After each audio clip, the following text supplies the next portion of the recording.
Yesterday I turned 21 and last year I did 20 tips for 20 years from a fangirl. This year I'm doing 21 albums for 21 years. A lot of you sent me some really amazing birthday messages, a lot more than I was ever expecting, so I just wanted to thank all those people who sent me some really cute little birthday messages. It was very sweet. And if you like K-pop, you might as well give this video a thumbs up and subscribe and turn on that little bell notification. It's a fun time on this channel. You don't have to if you don't want to, but it's just a fun time. So I've got a big messy pile of albums down here, and I'm just gonna go through them.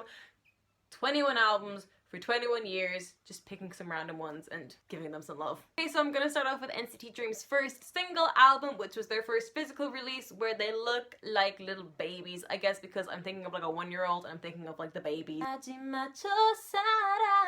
They honestly look like little babies here, and they will forever be my little babies. I don't care that Mark is only a year younger than me, but they will forever be the little babies of K-pop. Album number 2 is BTS's Too Cool for School, and the reason I'm picking this album is because I really personally love a good started from the bottom now we hear story, and this is just the perfect example of starting from the bottom. So obviously when BTS debuted, they were not as appreciated as they are now today, and it's just, I think that this is a really good representation of hard work getting you to the places you want to be. It's just amazing to me to look back and see how far they have come and developed through their style and developed through their fans, and I just think that it's a really amazing album, even though it's very small. The third album is The Boys' The Sphere, and the reason I picked this album is because this is the first album where I bought both versions. I bought both versions of this on a complete whim last summer, and that started my K-pop album collection addiction. I'm actually addicted to buying K-pop albums, and my mom keeps on saying, so that's gonna be the last one. I'm like, mother, the last album? Me? No. It really did just spark the addiction, and the boys are now like my children. I mean, most K-pop groups in my head are my children, but the boys are my children, and yeah, it started that addiction that I love. My bank account doesn't love it, but I love it. So, The fourth album is a much more recent album, and that is ATEEZ's third mini album, Treasure Episode 3, All to One, and I have this is the wave version here. This color scheme, first of all, this color scheme, this blue and this yellow, I like. I'm happy with this color scheme. But just to be able to look back on this in future years, on my 21st birthday, this album, this is my summer bop. I love this as a summer album. I love this album in general. This is like going to be the soundtrack of my summer, so I love it. It's a beautiful album. I think ATEEZ are incredible in so many different ways, and so I just decided to pick this one for the fourth one. The fifth album is Day6's Remember Us Youth Part 2. Very specifically, one song in this, and I have ranted about this song so many times. I'm probably blue in the face from talking about this so much.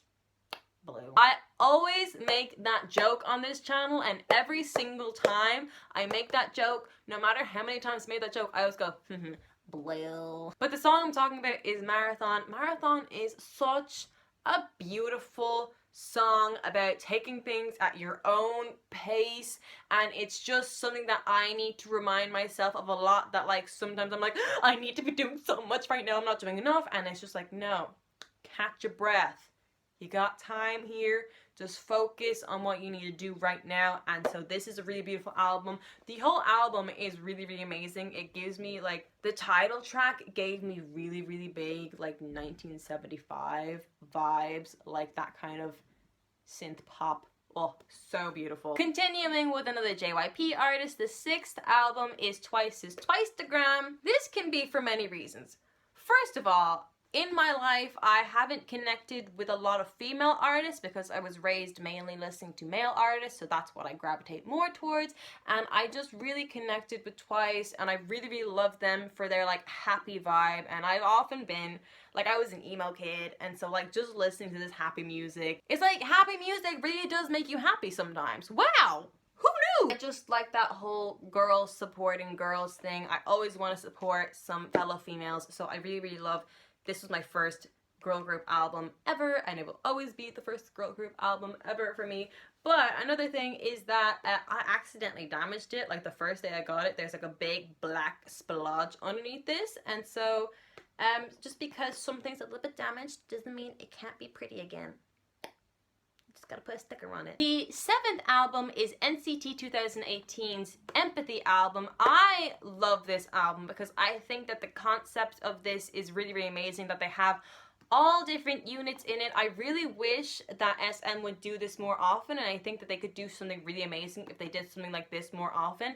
I just think the idea of them having all different members in different songs and contrast between the songs themselves, I think is really amazing and really, really beautiful. And I also think it's like there's something there for everybody. There should be something that you like on this, unless you listen to like Screamo, then maybe not this album. But there should be something that you like on this. It's like one for everybody in the family. I'm a huge OT21 stan, so I'd love to see something like this with the additional members. SM, please. The 8th album is going to be Blackpink's Square Up, and the reason I chose this album was because, to me, other than this being a really great album and me loving all the songs in this and me loving Blackpink, it's like strong, badass women being very underrated. Not that Blackpink are underrated by the public, but that they're underrated by their company, and they're sometimes just like used to make money and to like distract people from scandals. And so to me, this is just a good representation of strong, badass women. Also, if Really ever comes on and I don't move my hips like a nut job, check me. I was saving this for number 9, but number 9 is Stray Kids' debut album, I Am Not, and the reason is because OT9 is the best Stray Kids. For a long time, I thought that I was just gonna be a fan of BTS, not a fan of anybody else. It was just gonna be me, BTS, my boys, and that was gonna be it. And Stray Kids introduced me to the world of being a multi-stan.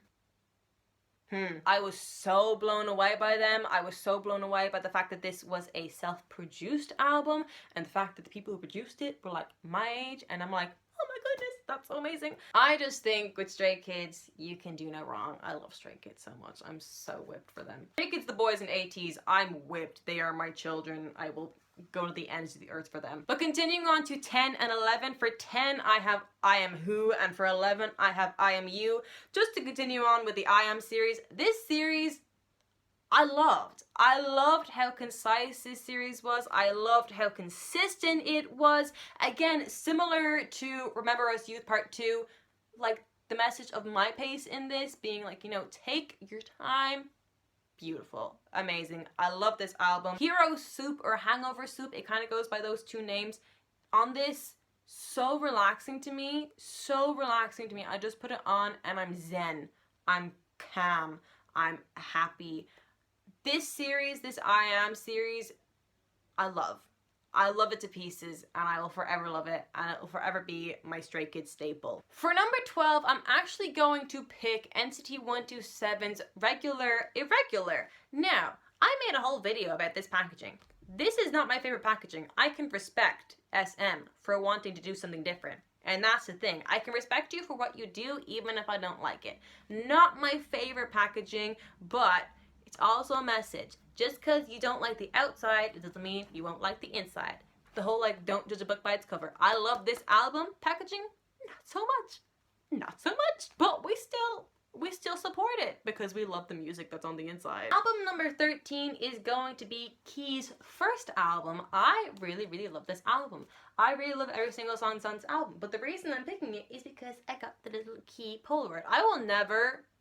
I'll never shut up about the fact that I actually got a Key Bum Polaroid at random. Like, open it up and I was like, that's real. This is a real Polaroid.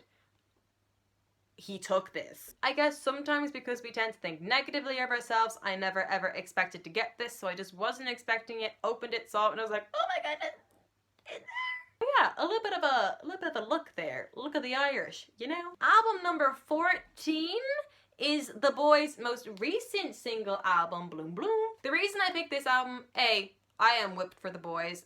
That is a fact. I've already said that in this video. I like the song Clover because clovers make me think of shamrocks, and shamrocks make me think of Ireland, and that makes me think of me. And then Bloom Bloom also refers to like blue, and I know I chose the name Blue. Like Blue is just my internet name, but it still made me feel special. And so this album makes me feel special. The fact that like at the time and still currently I'm going through a really big blue and yellow phase, and it was in blue and yellow, and I was like, they're calling out to me. They're professing their love. Album number 15 is going to be NCT 127's fourth mini album. Look at that shines. Look, that doesn't shine, sorry. Correct myself, that reflects. Superhuman just gave me these really big like shiny vibes, and that made me feel nostalgic, even though like I wasn't a fan of K-pop in the early shiny days.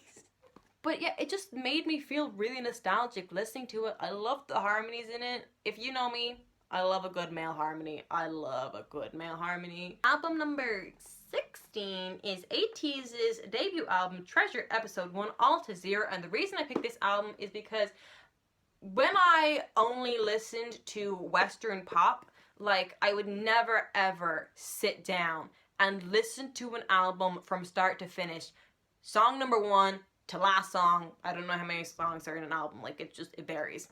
I would never do it. This album, for days, for weeks, I would just sit down and listen to this album from start to finish over and over and over again. The songs just worked so well together. I thought that it was so fluid and beautiful. I thought it was an amazing debut album. And like the pirate thing made me really, really happy. I think that's what stands out to me from K-pop versus Western pop is a lot of times I won't sit down and listen to a Western pop album from start to finish. Now I will with some of them, but I do it with K-pop a lot more. And this is just a great album that you need to listen to this album from start to finish. So good. Album number 17 is NCT Dreams' We Go Up, their second mini album. This album makes me happy, and this album makes me sad. Dripping comes on, and I feel like a thought. Then Dear Dream comes on, and I feel like, oh my god, I'm going to cry again. I guess also because I'm 21, it also reminds me of like growing up and the fact that, you know, this is a unit for like all the babies, and then they grow up and then they graduate from the unit, and it's just like moving on, and time passes and moving on, and it's a really, really great example of time passing and you having to move on from things. But it's really, really beautiful. You don't have to forget the memories of beautiful things just because they're in the past. Album number 18 is Tomorrow by Together's The Dream Chapter Star, their debut album. Look at my ring light. The reason I chose this album wasn't just because it was an amazing debut album and I loved it a lot, but it's also because it kind of reminds me of, similar enough actually to NCT 127's Regular, the outside not matching the inside.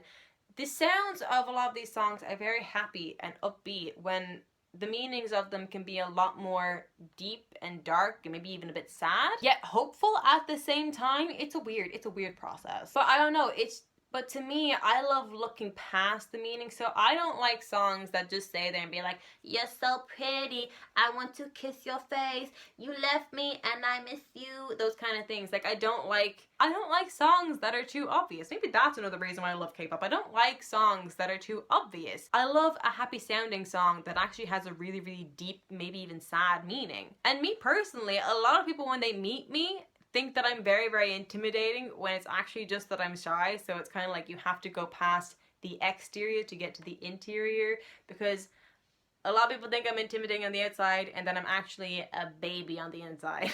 And then albums number 19, 20, and 21. I'm gonna give you 1 second to try and guess what they are. 1. It's these 3. Love Yourself Her, Love Yourself Tear, and Love Yourself Answer. These 3 albums completely changed my life. I've already said this before. I've said this. These 3 albums have really, really changed my life. These boys have changed my life. This one in particular, Her, because that was the album that was out when I got into BTS. These 3 albums just changed my perspective on the world. It's really weird to put that much weight on an album, but they really did. These 3 albums just completely changed my life. for the better. I got into K-pop. I started loving myself more. I don't love myself yet, but I don't hate myself, and that's a good step. So we love these boys and we love these albums. They mean a lot to me. I'm forever grateful for these boys, and I'm forever grateful for these albums. So that is why they are 19, 20, and 21. Oh my goodness. I got into BTS when I was 19, then I turned 20, and now I'm 21. Okay, so that's all we have for this video. I hope you liked it. If you liked this video, please give it a thumbs up and subscribe to turn on post notifications. Remember, you say genius, I think Minyoongi. All my socials will be linked down below, and I will see you when I see you. Okay, bye!